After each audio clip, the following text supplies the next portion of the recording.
पंडरीनाथ भगवान के एक भक्त हुए, उनका नाम था श्रीनिवास। क्या नाम था? पुरियाधनाश्री। बाद में उनका नाम पड़ गया था पुरंदर दास। क्या नाम पड़ा? इसलिए कीर्तन जब होता है तो श्री पंढरपुर में गाते भी हैं, पुरंदराचा विठ्ठल विठ्ठल विठ्ठल विठ्ठल पांडुरंग विठ्ठल। तो श्रीनिवास नाम के भक्त हुए कर्नाटक में।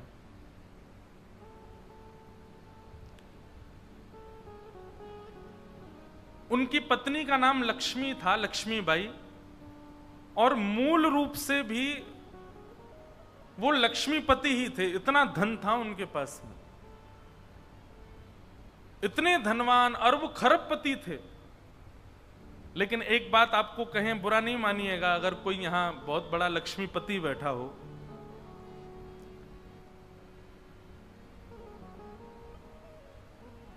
लक्ष्मी जिनके पास अधिक मात्रा में आ जाती है ना, 99% ऐसा होता है कि वो यज्ञ में निष्ठा रखेंगे, वो अनुष्ठानों में निष्ठा रखेंगे, वो इस प्रकार के क्रियाकलाप खूब करा देंगे, लेकिन उनके चित्त में भाव की कमी होती है, भाव उतना नहीं होता। प्रेम लक्षणा भक्ति धनवान को नहीं मिलती, ये क्षमा करें। प्रेमी भक्त जितने ठाकुर जी के मिलेंगे, वो बात अलग है कि कोई मीराबाई जैसी कोई एकाधी ऐसे निकलते हैं कि जो राजघराने में होते हुए भी ठाकुर जी के परम भक्त हो जाते हैं। नहीं तो वैभव जब चारों ओर होता है ना, ठाकुर जी की प्रेम लक्षणा भक्ति चित्त में नहीं आ पाती। तो श्रीनिवास जी बहुत धनवान थे, लेकिन बिल्कुल भी दान नहीं करते थे, पुण्य नहीं करते थे, बिल्कुल भी किसी को धन देते नहीं थे, महाकंजूस थे। लेकिन उनकी पत्नी जो थी वो परम भक्ता, परम वैष्णवी। पत्नी की भक्ति से ठाकुर जी के चित्त में आया कि ये इतनी भक्ता है तो इसका पति भी भक्त होना चाहिए। यही बात मैं बताना चाहता हूं कि जब मां भक्त होती है तो पुत्र के ऊपर मां के भक्ति के प्रभाव से पुत्र में वो अंश आ जाते हैं भक्ति के, और वो ठाकुर जी प्रदान करते हैं। पत्नी की भक्ति से कई बार पति भक्त हो जाता है। माताओं की भक्ति लगती है पूरे परिवार को। तो श्रीनिवास जी की जो पत्नी है लक्ष्मीबाई, वो बड़ी भक्त है, पर श्रीनिवास जी धनवान तो खूब हैं, पर दान पुण्य कुछ नहीं करते। ठाकुर जी के मन में आया कि लक्ष्मीबाई तो इतनी हमारी भक्त है, इसका पति श्रीनिवास भी हमारा भक्त होना चाहिए। तो ठाकुर जी एक दीनहीन से ब्राह्मण का रूप बना करके एक सामान्य से बड़े अति दीन ब्राह्मण का रूप बना करके श्रीनिवास जी की दुकान पर आ गए। उनका बढ़िया कुछ व्यापार था, वहां पहुंच गए। श्रीनिवास जी बोले, कहिए विप्र देवता, क्या सहायता करें आपकी? बहुत ध्यान से सुनिएगा। भगवान दीन इनसे ब्राह्मण बन के कहे, बोले देखिए आप तो नगर सेठ हैं, आप पर तो इतना धन है, आपका तो इतना बड़ा व्यापार है, मेरे बालक का जनेऊ संस्कार यज्ञोपवीत होना है, मुझ पर ज्यादा धन नहीं है। यदि आप मेरी थोड़ी सी सहायता कर देंगे तो मैं अपने पुत्र का जनेऊ संस्कार कर दूंगा।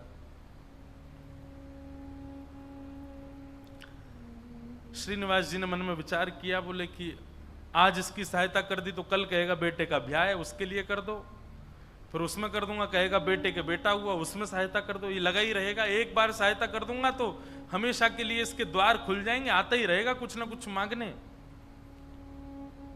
तो श्रीनिवास ने कह दिया, आज मैं बहुत व्यस्त हूं, आप कल आ जाना। जैसी आज्ञा। दूसरे दिन फिर से ठाकुर जी आ गए, दीन इनसे ब्राह्मण। बोले आपने आज बुलाया था, आप कुछ सहायता कर दीजिए। अब वो अपना काम वाम इधर उधर करने लगा, दिखाने ऐसे लगा कि बहुत व्यस्त है। श्रीनिवास जी फिर बोले आप कल आइएगा। मैं आज भी बहुत व्यस्त हूं, मैं कल आपसे मिलूंगा। ठाकुर जी बड़े दीनहीन, बड़े सरल, जैसी आज्ञा, मैं कल आ जाऊंगा। फिर चले गए। तीसरे दिन फिर ठाकुर जी आ गए। श्रीनिवास बोला ये तो रोज आ जाता है, क्या करूं इसका। श्रीनिवास जी ने बाहर कुछ 2-3 बालक बैठा दिए, बोले जैसे ही ये ब्राह्मण आता देखे मुझे बता देना, मैं कहीं भाग जाऊंगा, मैं मिलूंगा ही नहीं इसको। रोज कल कल कल करते करते 3 महीने बीत गए। अब तो ऐसी स्थिति हो गई कि जैसे ही ब्राह्मण आता दिखता, श्रीनिवास कहीं से भाग जाता और सबको ये बोल देता इसको बोल देना है ही नहीं, चले गए कहीं बाहर। कब आएंगे, बोले 2 महीना बाद आएंगे। 2 महीना की तो छुट्टी मिले। ठाकुर जी बोले मैं 2 महीना प्रतीक्षा कर लूंगा, 2 महीने बाद आ जाऊंगा। और ठीक उस तिथि के 2 महीना बाद ठाकुर जी फिर आ गए। अब कोई हम आप जैसा व्यक्ति होता तो फिर अपना स्वाभिमान देखता, अरे क्या रोज रोज इसके द्वार पर जाना।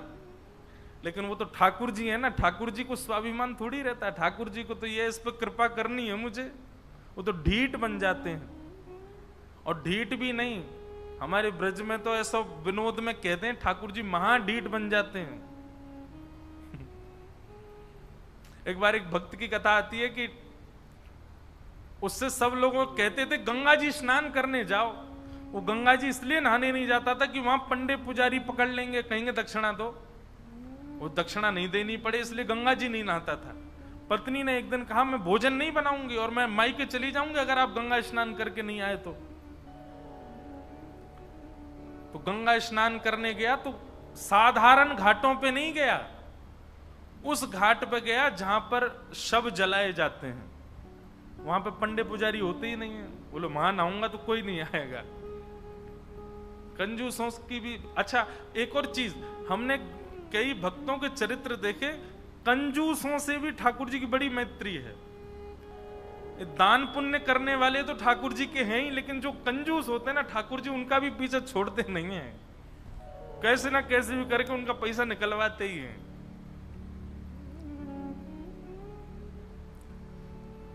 ये किसी अन्य भक्त की कथा है कि वो फिर मरघटा में गया, शमशान के घाट पर जाकर के जैसे ही डुबकी लगाई और डुबकी लगा के बाहर आया तो ब्राह्मण का वेश धारण करके ठाकुर जी आ गए। आइए आइए यजमान, जय हो, बड़े दिनान में देखो। बोले तुम यहां भी आ गए? बोले हम तो सब जगह रहते हैं। लाओ लाओ भैया, आज हमारी सुबह से किसी ने तिलक बिलक नहीं किया, लाओ चलो कुछ दक्षिणा दो। वो कथा बड़ी लंबी है, बड़ी प्रसिद्ध भी है। उसने कहा घर आ जाना, तो ठाकुर जी घर पहुंच गए। पत्नी ने कहा बाहर ब्राह्मण खड़ा है, उसको दक्षिणा देनी है। कंजूस व्यक्ति बोला, बोले उनसे कह दो आज बीमार हैं, कल आ जाएगा। पत्नी ने जाके कह दिया, बोले हमारे पतिदेव तो बीमार हैं। बोले यजमान बीमार हो गया, मैं तो यहीं बैठ करके उसका अनुष्ठान करूंगा, जब तक ठीक नहीं हो जाएगा अनुष्ठान करता रहूंगा मैं। ठाकुर जी भारी जपमाला लेकर के बैठ गए। पत्नी ने अंदर जाके बताया, बोले वो तो बाहर अनुष्ठान कर रहे हैं, तुम ठीक हो जाओ तब जाएंगे। मन में विचार करने लगा, बोले जाएगा नहीं। सुनो बाहर जाके उसको कह दो पतिदेव तो पधार गए, भगवत धाम चले गए। पत्नी बोली 1 रुपया ही तो देना है, दे दो जाके। बोले क्यों दे दो, तुमको क्या पता कितनी मेहनत से कमाया जाता है, मना कर दो, कह दो पधार गए वो तो। पत्नी बेचारी थोड़ी रोती रोती सी गई, बोले आप अब चले जाओ, पतिदेव तो पधार गए। ठाकुर जी बाहर ब्राह्मण बन के बैठे। ठाकुर जी बोले मेरे यजमान पधार गए, अंतिम संस्कार मैं करा के जाऊंगा, मेरे यजमान है, उनकी शव यात्रा में जाऊंगा, उनकी अर्थी मैं बनवाऊंगा, चिता में लकड़ियां मैं लगवाऊंगा, अपने हाथ से अपने हाथ से एक एक लकड़ी रखवाऊंगा और मैं वेद मंत्र बोलूंगा, मेरे मंत्रों के उच्चारण से उनके अग्नि संस्कार होगा। मुझे नहीं चाहिए दक्षिणा, आप मत देना मुझको, अब मैं मुफ्त में उनका संस्कार करा के जाऊंगा। पत्नी दौड़ी दौड़ी गई, बोले 1 रुपया निकाल के दे दो, वो तो संस्कार कराने को तैयार है तुम्हारे।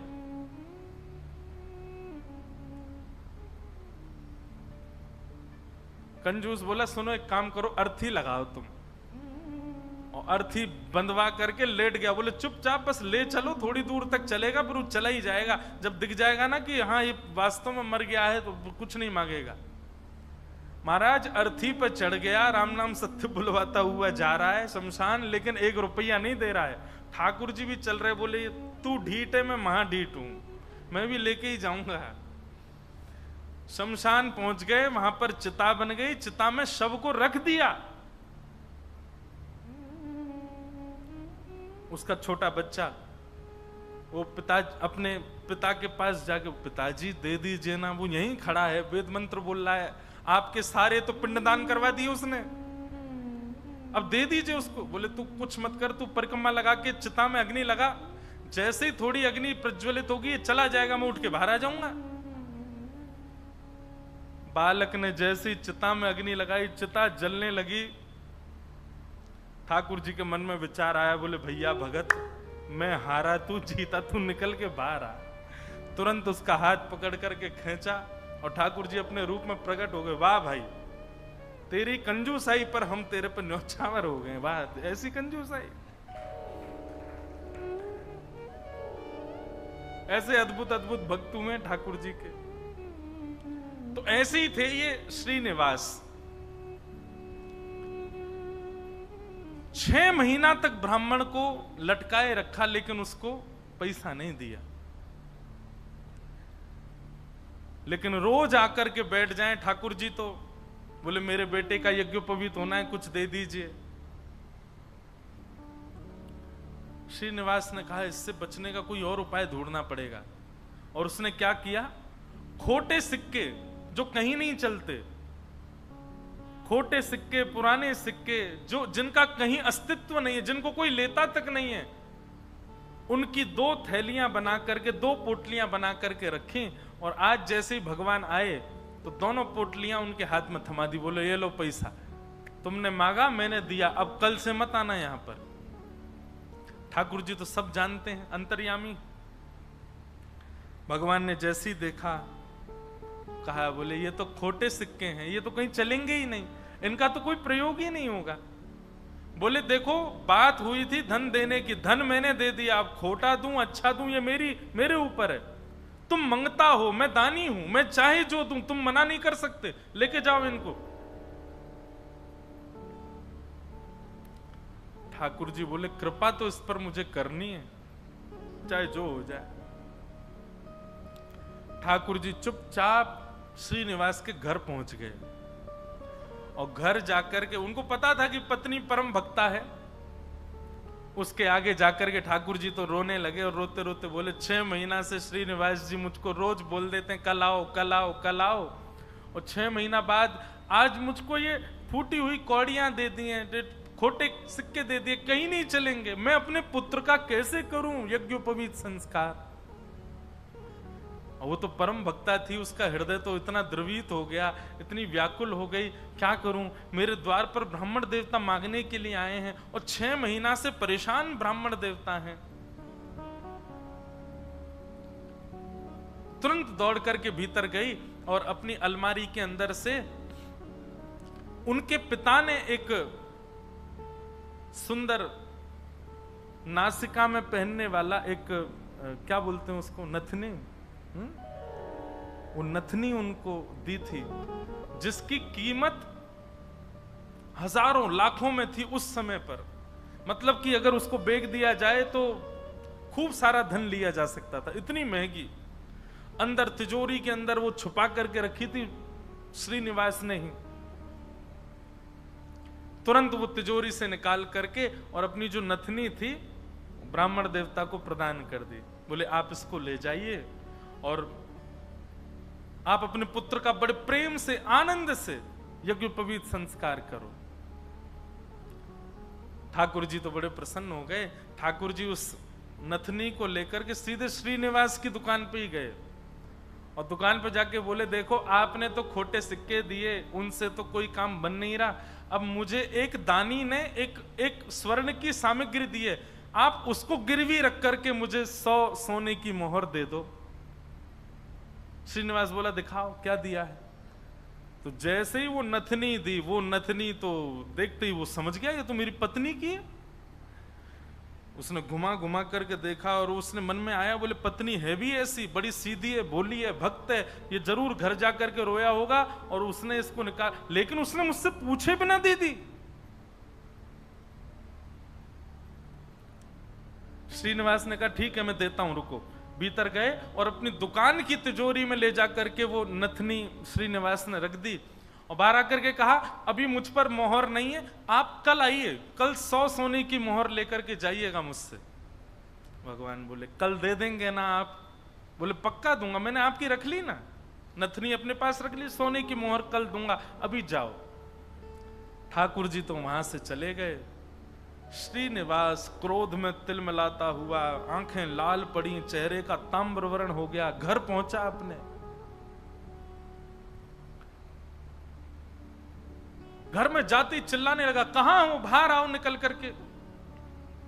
पत्नी दौड़ी दौड़ी आई, क्या हुआ क्या हुआ? बोले सुनो, तुम्हारे पिता ने जो तुमको नथनी प्रदान की थी बड़ी बहुमूल्य, उसमें बहुत सारे रत्न लगे हैं, बहुत सुंदर एक हीरा लगा, जरा लेके तो आना, मुझे देखनी है वो। अब पत्नी घबराने लगी, बोली वो तो मैंने ब्राह्मण को दे दी, और श्रीनिवास अपनी तिजोरी में रख करके आए थे। इधर उधर घूमने लगा और बार बार पूछे कहां है नथनी, जल्दी लेकर के आओ। पत्नी घबरावे, थोड़ी देर में बोला यदि तुम लेकर के नहीं आई तो तुमको जीवित गाड़ दूंगा मैं, तुम्हारी मृत्यु कर दूंगा मैं, जल्दी लेकर के आओ, भीतर जाओ। श्रीनिवास का क्रोध देख करके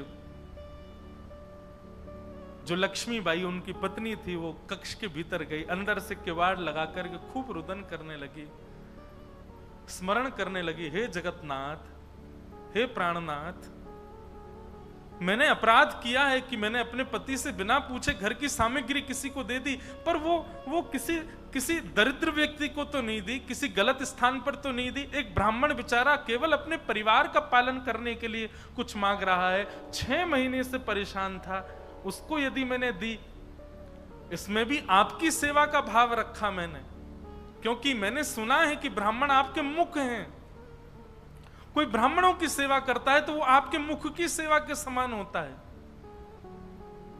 मुझसे अपराध तो हो गया है नाथ, लेकिन मैंने तो आपकी सेवा के लिए किया है। मेरे प्राण तो आज निकल जाएंगे, पति मुझे मेरे जीवित छोड़ेंगे नहीं, लेकिन मैं उनके हाथों मर करके उन पर दोष लगे ऐसा नहीं करूंगी, मैं स्वयं अपने प्राण त्याग दूंगी। और उन्होंने तभी वहां कक्ष में कुछ ऐसी सामग्री थी, उससे विष लेकर के एक कटोरी में और पीना चाहा, और अंत समय में बस एक भावना रखी, हे मेरे ठाकुर जी, केवल आप उस ब्राह्मण को सुरक्षित रखिएगा, उसके परिवार को सुरक्षित रखिएगा, कहीं ये लड़ते झगड़ते उसके ऊपर आक्षेप ना डाल दें, उसके ऊपर कोई कष्ट ना दे दें, उसके बालक का अच्छे से यज्ञोपवीत संस्कार हो जाए, मेरी बस यही प्रार्थना है। मैं प्राण इसलिए नहीं त्याग रही हूं कि मेरे साथ कुछ गलत हुआ, कुछ अन्याय हुआ, मैं प्राण इसलिए त्याग रही हूं नाथ कि कहीं मेरे पति के ऊपर कोई आक्षेप ना लगा दे, और आप नाथ कृपा करना, मेरे तो प्राण निकल जाएंगे पर मेरे जीवन की शेष भक्ति जो है वो मेरे पति के जीवन में आ जाए।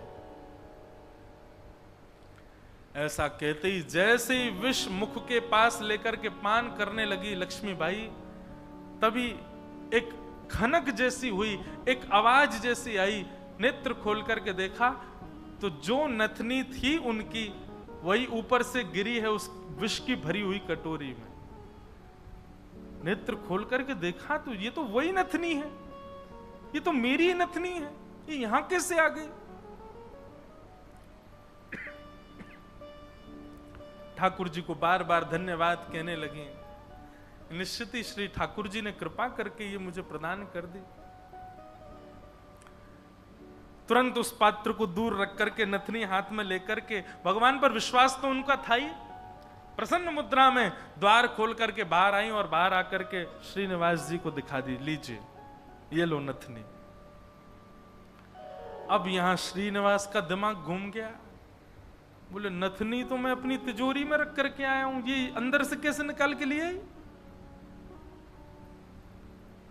उसने नथनी पकड़ी, बोले ये तुम्हारी है ना? बोले हाँ मेरी है, देखिए ना वही हीरा है, वही रत्न है, वही स्वर्ण है। श्रीनिवास बोला हाँ है तो वही। वो कुछ नहीं, बात ही नहीं करी, नथनी लेकर के सीधा अपनी दुकान पर गया और दुकान पर जाकर के तिजोरी जो कि यथावत जैसी ताला आदि लगा के गया, जनेऊ में चाबी फंसा रखी थी, चाबी निकाल करके जैसे ही तिजोरी खोली और तिजोरी खोल करके भीतर देखा तो जिस तिजोरी में नथनी रखी थी वो वहां थी ही नहीं। श्रीनिवास तो व्याकुल हो गया, बोले ये कैसे संभव हो सकता है? वो तो घर गया, घर जाकर के पत्नी से कहने लगा, बोले मुझे सब सत्य बताओ, मुझे पता है कि ये नथनी अंदर नहीं थी, लेकिन मुझे सत्य जानना है कि ये अंदर आई कैसे। मैं तुम्हारे हाथ जोड़ता हूं, मुझे सत्य बताना। तब पत्नी ने सारा वृत्तांत बताया।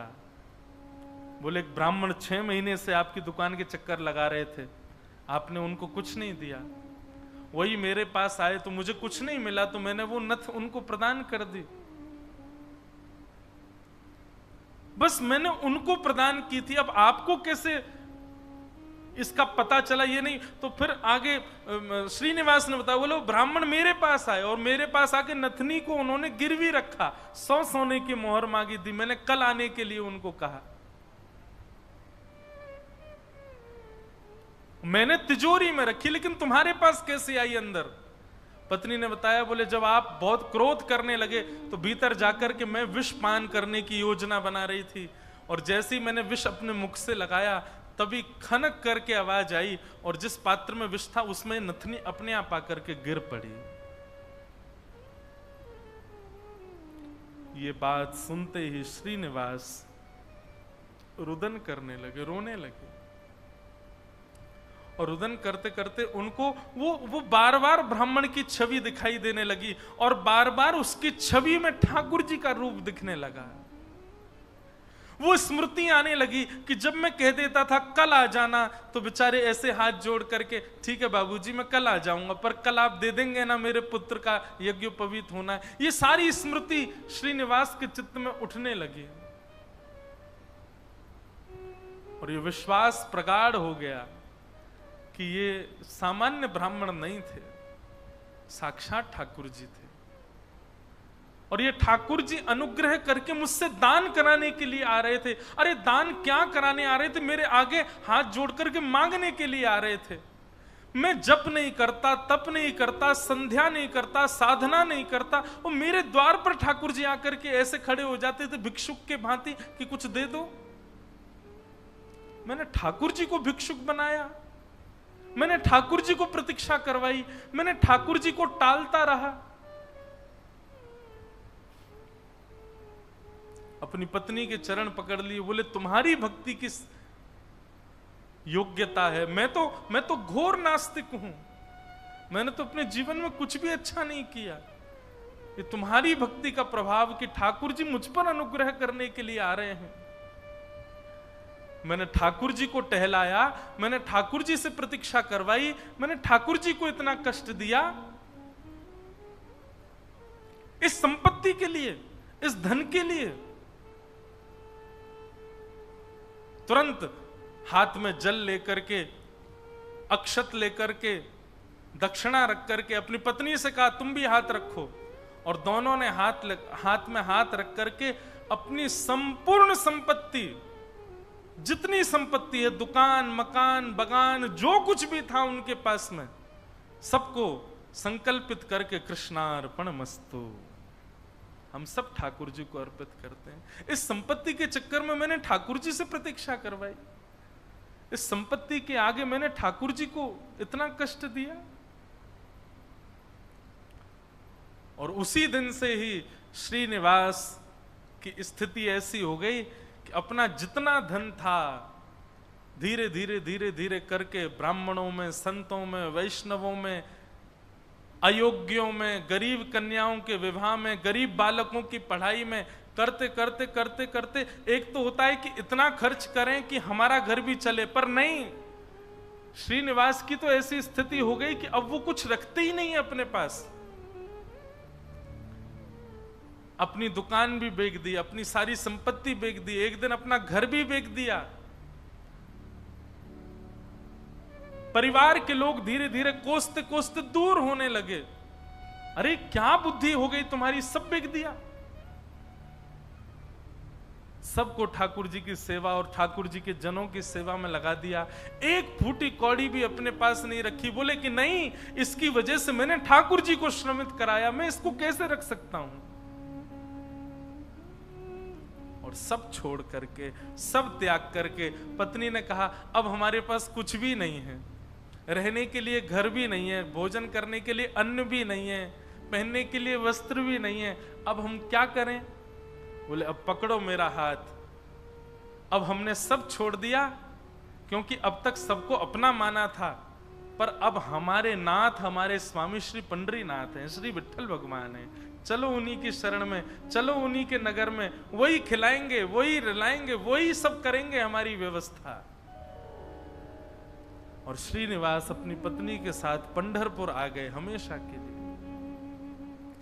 यहां आकर के उन्होंने दिव्य एक संत थे, उनसे गुरु दीक्षा ली, और गुरु दीक्षा लेने के बाद केवल एक ही उनका काम, दिन में जाना और जाकर के श्री पंडरीनाथ भगवान का दर्शन करना, और पूरे दिन यहाँ के वैष्णवों का दर्शन, उनकी सेवा करना, यही उनका काम।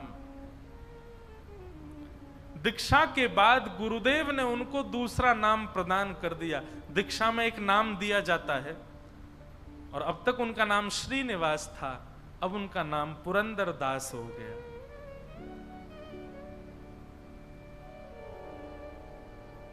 श्री पुरंदर दास चंद्रभागा नदी के तट पर बैठे रहते, दिन भर विठ्ठल विठ्ठल विठ्ठल विठ्ठल विठ्ठल बस चिंतन करते, और उस स्वरूप का ध्यान करते जो ब्राह्मण रोज अपने हाथ फैला करके दुकान पर आता था। 4 लोगों को बैठ करके बताते कि मेरी दुकान पर कैसे ठाकुर जी आते थे, और मैं नालायक, मैं दुष्ट प्राणी, मैं रोज उनसे कहता था कल आ जाना, कल आ जाना। अरे मैंने कितना बुरा किया, लोग खड़े करके दिखवाता था, दूर से दिख जाते तो मैं भाग जाता था। मेरे द्वार पर साक्षात जगन्नाथ आते थे, और मैं उनके साथ ऐसी लीला करता था, ऐसा कपट करता था। उस कपट का ही दंड दे रहा हूं खुद को। और उसी स्थिति में रहते रहते रहते रहते श्री पुरंदर दास जी एक कवि के रूप में निर्मित हो गए, और ठाकुर जी की सुंदर सुंदर रचनाएं लिखने लगे, सुंदर सुंदर पदावली, सुंदर सुंदर भाव। लेकिन पुरंदर दास जी का यह भाव है कि वो अधिकतर रचनाएं कन्नड़ भाषा में ही लिखते थे, और सुंदर रचनाएं करके श्री पंडरीनाथ भगवान को सुनाया करते थे। पंढरपुर आने वाले भक्त पुरंदर दास जी की रचनाएं सुनकर के आनंदित हो जाते थे, और श्री पंडरीनाथ भगवान के सन्मुख कीर्तनकार जा जा करके उस रचनाओं को गाया करते थे। इस प्रकार पुरंदर दास जी अपना जीवन शेष समय एक कवि के भांति भगवान लीला चिंतन करते करते उन्होंने ठाकुर जी के श्री चरणों में अपने प्राणों का परित्याग कर दिया। कहने का अभिप्राय,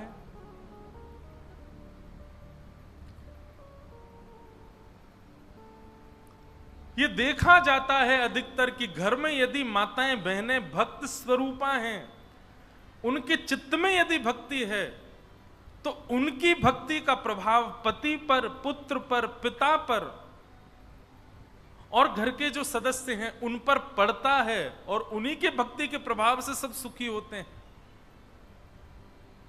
जिस प्रकार लक्ष्मीबाई की भक्ति के प्रभाव से श्रीनिवास परम भक्त हुए, और परम भक्त होकर के श्री ठाकुर जी के चरणों को प्राप्त हो गए, ऐसे श्री पुरंदर दास जी को हम बारंबार प्रणाम करते हैं।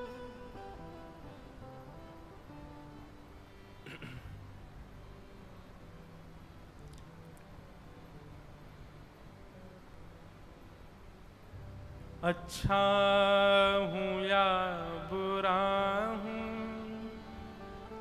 जैसा